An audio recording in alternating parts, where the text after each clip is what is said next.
최근 화제가 되는 드라마 이상한 변호사 우용우 1화의 한 장면입니다. 서울대를 수석으로 졸업하고 변호사 시험에서 만점에 가까운 점수를 받았지만 자폐를 가진 우용우 변호사를 시니어인 정명숙 변호사는 탐탁치 않아 합니다. 그래서 대표에게 찾아가 사건 하나를 맡기고 그 모습을 지켜본 뒤 내보낼지 말지를 결정하자고 하죠. 대표는 이를 받아들였고 정명숙 변호사는 우용우 변호사에게 간단한 사건 하나를 맡깁니다. 해당 사건은 치매인 남편을 부부싸움으로 다치게 한 아내에 대한 사건입니다.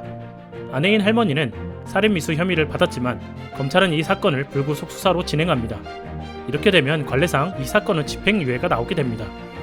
그동안의 판례를 보더라도 그렇게 된다고 정명석 변호사는 생각했고 상대적으로 쉬운 사건이기에 이 재판을 신입인 우용우 변호사에게 맡긴 것입니다.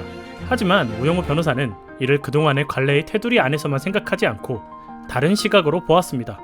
할머니의 현재 생계 수입원이 모두 남편에게로 비롯된다는 점, 그리고 민법 1004조 고의로 직계존속, 피상속인, 그 배우자 또는 상속의 선순위나 동순위에 있는 자를 살해하거나 살해하려는 자는 상속을 받을 수 없다는 점을 고려해 사건을 본 것입니다. 즉, 우용우 변호사는 의뢰인인 할머니의 이후의 삶까지 고려한 것이죠. 같은 사건이지만 다른 프레임으로 보았고 결국 다른 결론이 난 것이죠. 정명숙 변호사는 형법의 테두리 안에서 그리고 기존 관례의 테두리 안에서 이 사건을 바라보았습니다. 하지만 우용우 변호사는 형법과 더불어 민법의 테두리까지 포함, 더 나아가 자신이 변호해야 할 의뢰인의 할머니의 삶까지 고려하여 이 사건을 바라보았습니다. 같은 상황도 어떻게 해석하느냐에 따라 결과는 달라진다는 것을 제대로 보여주는 장면이라고 할 수 있습니다. 이 장면을 통해 우리는 프레임의 힘에 대해 생각해 볼 수 있습니다. 도식으로 보면 이렇습니다. 정명숙 변호사는 형법이라는 틀, 그리고 검사가 이 사건을 불구속 사건으로 다루었다는 것으로 사건을 바라보았습니다. 이에 반해 우용우 변호사는 민법과 의뢰인의 이후의 삶까지도 틀에 넣어 사건을 바라보고 있습니다. 분명 이 두 사람은 같은 사건을 보고 있지만 다른 틀로 보았고 다른 생각을 하며 다른 결론을 내리게 된 것입니다. 같은 사건을 두고 다른 결론을 내리는 두 사람의 차이는 바로 프레임의 차이에서 비롯되었습니다. 프레임은 바로 생각의 틀, 인식의 틀을 뜻합니다.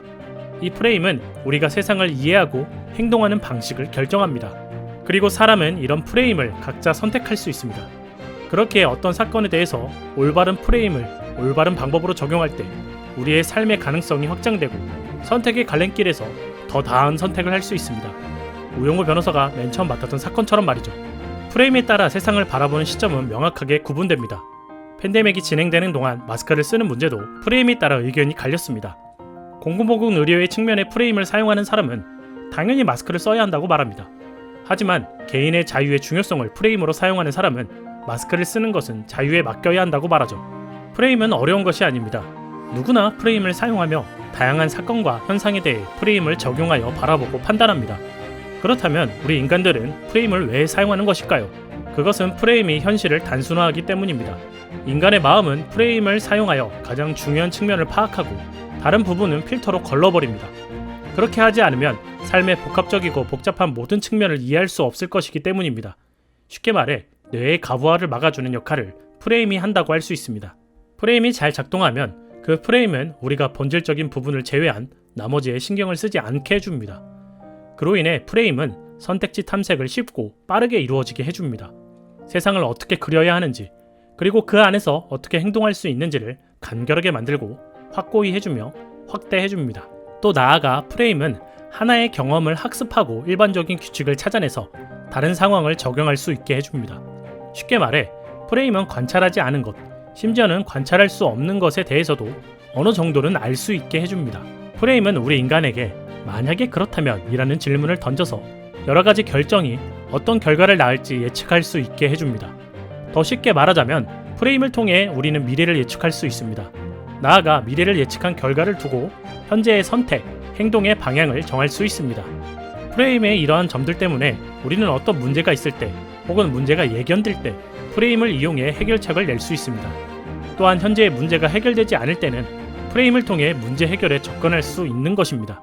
결국 프레임이란 문제를 정의 내리고 여러 데이터를 선별해 여러 문제 해결 방식에 대해 진단하고 최선의 해결책을 찾는 능력을 말합니다. 이는 그 어떤 지구상의 생물도 갖지 못하는 능력이며 인간과 유전자가 거의 같다는 침팬지도 가지지 못하는 능력입니다. 또한 아무리 인공지능이 발달하더라도 가질 수 없는 인간 고유의 능력이 바로 프레임입니다. 요즘 화제의 드라마 이상한 변호사 우용우로 이야기를 시작했지만 이 내용은 프레임의 힘이라는 도서의 내용입니다. 원제는 프레이머로서 프레이머란 프레임을 만들어가는 사람을 말합니다. 우영우 변호사는 살인 미수 사건을 색다른 프레임으로 바라보고 판단해 풀어갑니다. 우영우 변호사의 프레임은 결국 정명석 변호사의 프레임도 바꾸어버리죠. 우영우 변호사는 프레이머로서 하나의 사건에 대해 더 나은 선택을 해나간 것입니다. 우리는 기존의 프레임을 활용할 뿐만 아니라 새로운 프레임을 통해 새로운 해결책을 선택할 수 있습니다. 즉, 새로운 프레임을 통해 더 나은 결정을 할 수도 있다는 것을 프레임의 힘은 이야기합니다. 프레임의 힘의 내용에서는 많은 프레이머들의 이야기가 나옵니다. 천동설에서 지동설의 생각을 바꾸어낸 코페르니커스의 프레임에서부터 라이트 형제의 프레임, 아인슈타인의 상대성 이론의 프레임 등 그들의 프레임은 세상을 바꾸었고 큰 변화를 이끌어냈습니다. 마지막으로 저는 우영우 변호사의 프레임에 바로 수긍하고 그것을 받아들인 정명석 변호사를 주목하고 싶습니다. 당연히 새로운 프레임을 제시하는 프레이머의 모습을 보여준 우영우 변호사의 모습을 우리는 주목해야 합니다. 하지만 시니어로서 가질 수 있는 자신만의 프레임을 고수하지 않고 유연하게 새로운 프레임을 받아들인 모습을 지닌 정명석 변호사의 모습 또한 우리가 가져야 할 태도가 무엇인지 알려준다고 생각합니다. 이상 리뷰를 마치도록 하겠습니다. 더 자세한 내용은 책을 직접 읽어보시길 권해드립니다.